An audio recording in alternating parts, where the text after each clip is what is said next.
Welcome to One Word a Day. I'm Sophia, pilot into the universe of Chinese. Let's continue unpacking classical China concepts. And two, it's today's concept. If you tuned in yesterday, so today my job will be easier because yesterday we talked about D, this character, which is made of soil. And so today I'm just focusing on soil itself. And there are some soil specific expressions that I'm going to share today. So how Chinese express soil. One of my theory is the easier the Chinese logographic looks like, the more core or essential that concept would be.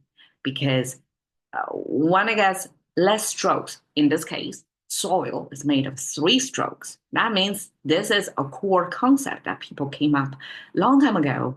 And it's almost like initials, like whoever, like, I guess, JFK, DFR, like if we can use such boiled down version to describe somebody and that person, that's historical figure, take up, like that's permanently associated with a historical figure.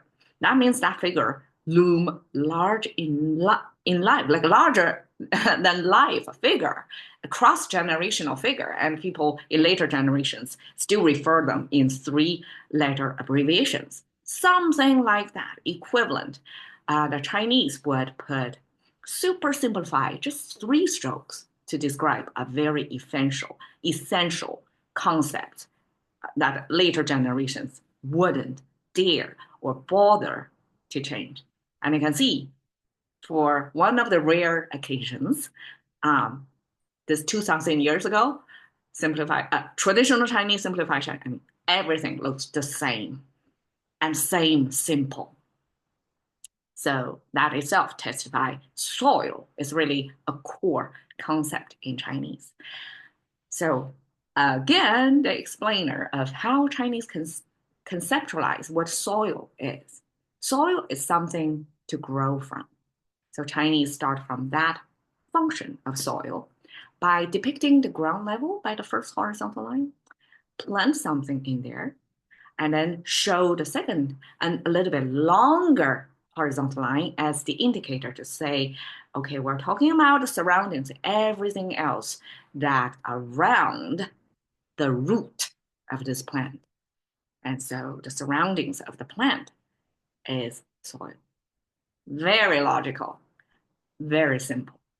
And wait, I forgot the word for uh, model building. There is a word that talks about the simplicity is the beauty of things. Like if you can see through things, through so many layers and chaos and entanglement and just abstract it into a few strokes.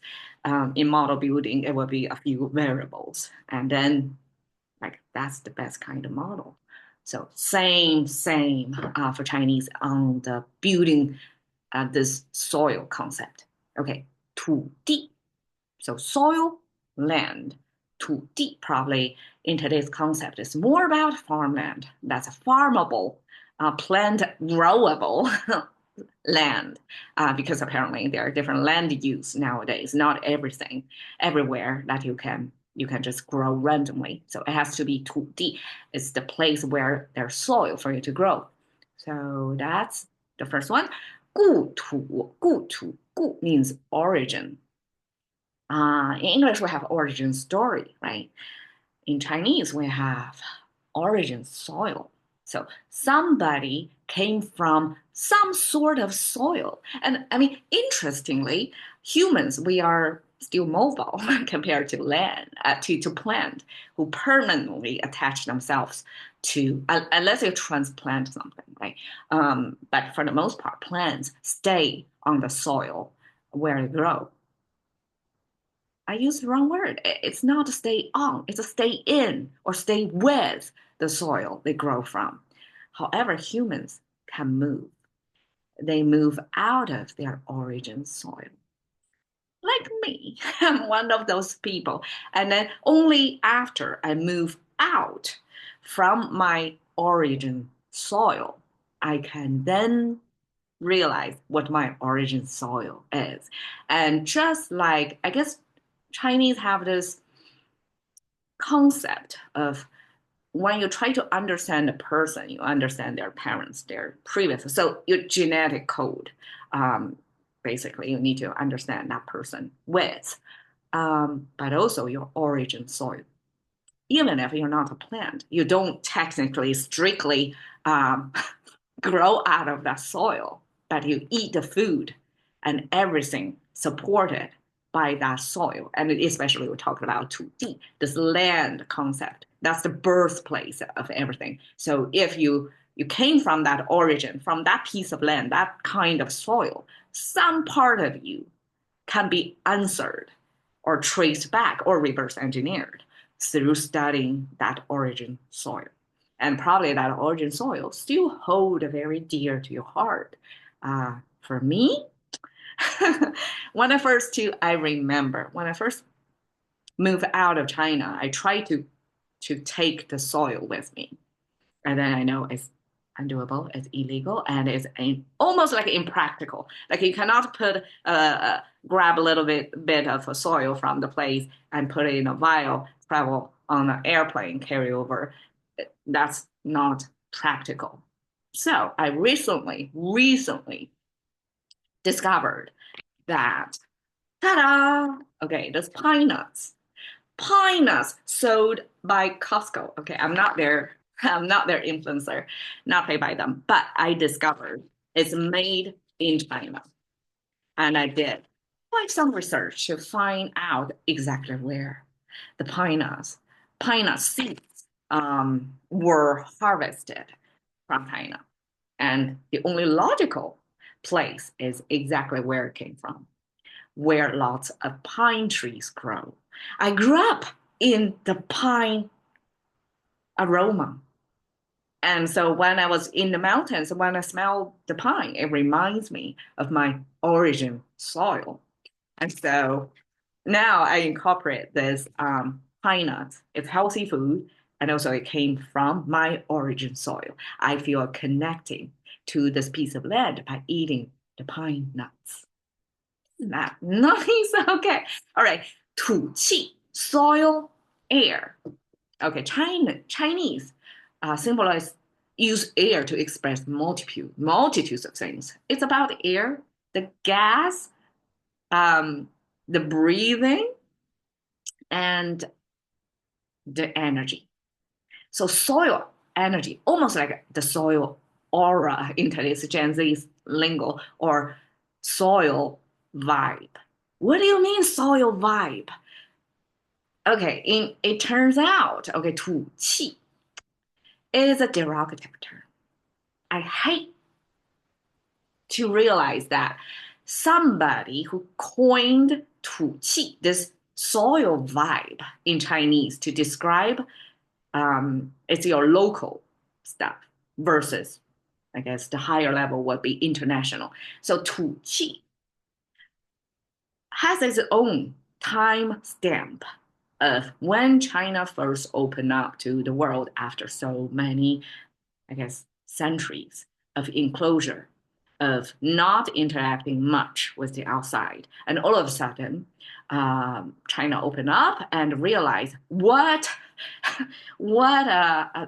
a miss out, right? The FOMO happened to Chinese to such an impact that they regard things that nation made, 国产, or locally, local flavor. And here, this vibe, of course, is not about production, but humans. We are the product of our land.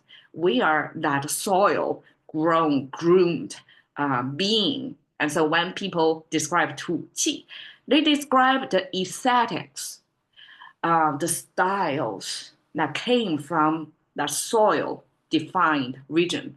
So it's like it's local, but very ground level kind of style.